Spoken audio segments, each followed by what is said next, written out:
What's up, gamers? DreamcastGuy here, talking today about Ghost of Tsushima, because Sony just showed off 18 minutes of gameplay, and it was just so shockingly good. I mean, within this demo, we got a chance to see character customization, lots of storyline elements, multiple combat modes, world exploration, and just so many different options that let you choose the best way that you want to be an evil samurai. This game looks so freaking spectacular. Like, I'm actually almost on the verge of tears because it just seems so perfect. Now, I'm a big fan of this studio itself, Sucker Punch, and there's something so poetic about the fact that these guys are basically making the last major PlayStation 4 game, because that's really what this is. The PlayStation 5 is coming out in a matter of months, and now Sucker Punch is kind of debuting the final swan song, the last major project, which is kind of perfect because they also made the first major exclusive, or one of them, which was Infamous Second Son. So the fact that they managed to open up this console generation in such a nice way, and now they're sunsetting it in such a respectful manner,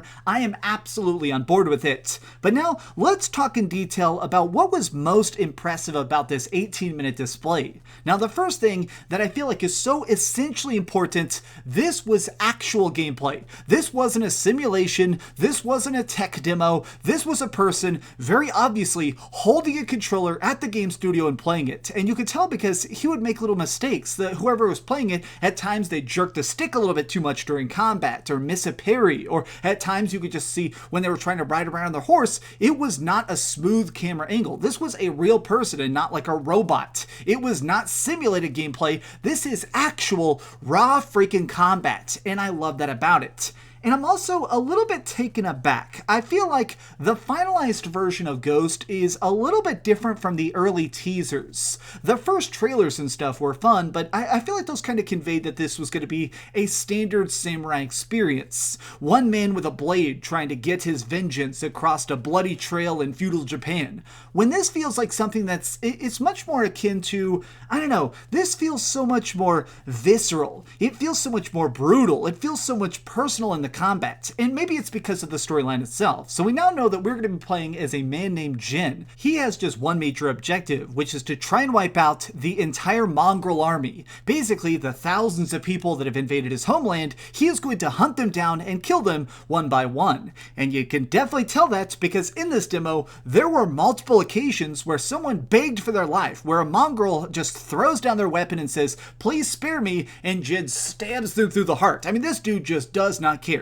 Vengeance is the only thing in his mind, and part of the reason we can see this as well is just how viscerally he fights. Now, obviously, the main point of this demo they showed today was to try and show off the 2 combat modes, which I'm still just so impressed about. I assumed that this would be a hack and slash RPG or something, something where I'd level up, chop off some limbs, and go do some side quests. When in actuality, this is going to be apparently extremely combat heavy. Let's take a second to really dive deep on those 2 combat modes. Now, the first one, it's definitely more of a standard samurai experience. It's going to be the idea of you walking up, in this case to like an enemy camp, drawing out your blade and allowing your opponent a fair fight, a chance for they themselves to draw their blade to try and size you up and then take them down with one fell swoop. Now, what I like about this is it definitely looks very, very tactical. When I see this, there definitely seems to be like almost a style of, how would I even say this? A strategic savagery. I guess that's the best way to put it. Now, it sort of reminds me a little bit of Dark Souls, because I feel like in Dark Souls, it's not about the amount of times you swing your sword or how many times you throw magic. In Dark Souls, it's about the timing. It's about when you should dodge. It's about when you should try and parry. And in this, it looks like if your opponents make one mistake, you just essentially chop them in half. But what I really found extra cool was that it seems like you also have different stances. So when you're in samurai mode, you can go into like a high stance and apparently chop freaking arrows out of the air, or you can go to a low stance that seems to make it easier to do counter blows. That way, if you're surrounded by enemies on all sides, you need to try and pick which tactic you think will make you try and survive the most. Now, I think that all of that looks really, really good. The entire demo of him in samurai mode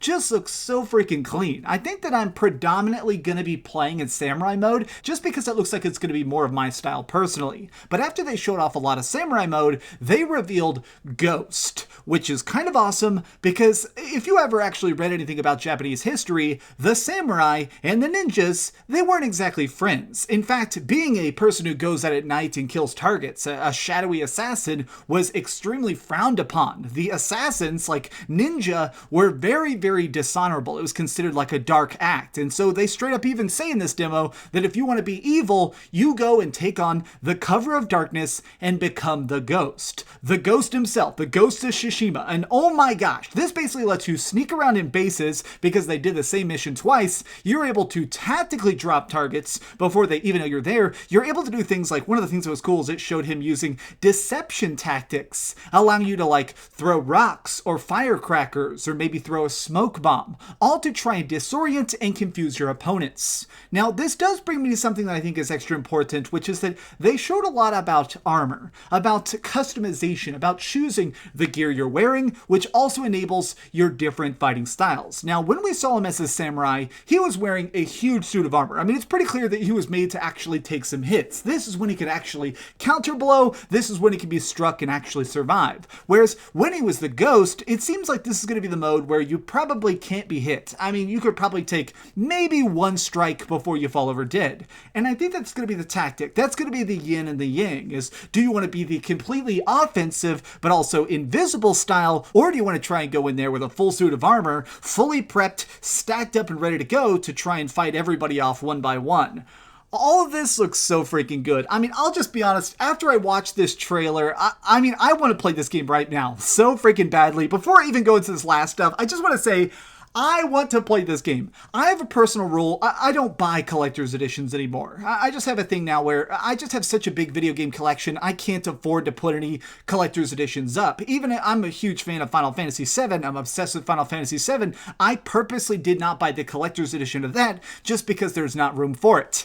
I kind of want to try and track down a collector's edition of Ghost of Tsushima. I mean, this game looks like it's so good. I kind of want to have the collector's edition for my collection because it just looks so freaking good. Now, the last thing I really want to dig into is kind of the aesthetic of it. The thing that's nice about this game is that they've said that it is going to be very open world. There's like an opening shot where he's standing on a hill and overlooking the entire countryside. And as soon as he does, what struck me is that there is a map. You can like open up a map and your location and pick objective points and stuff, but I didn't ever see a mini map. I never saw like a thing that just allowed you to like see your exact specific points on the area, which made me think that this is probably supposed to be a much more immersive world. And what I mean by that is they talk about this system that was called the guiding wind, where whenever you're trying to do stuff, you can follow like the winds of fate. They'll actually direct you ever so gently in the location of the next enemy camp or the next target, or maybe a person that needs your help, a chance to play the game in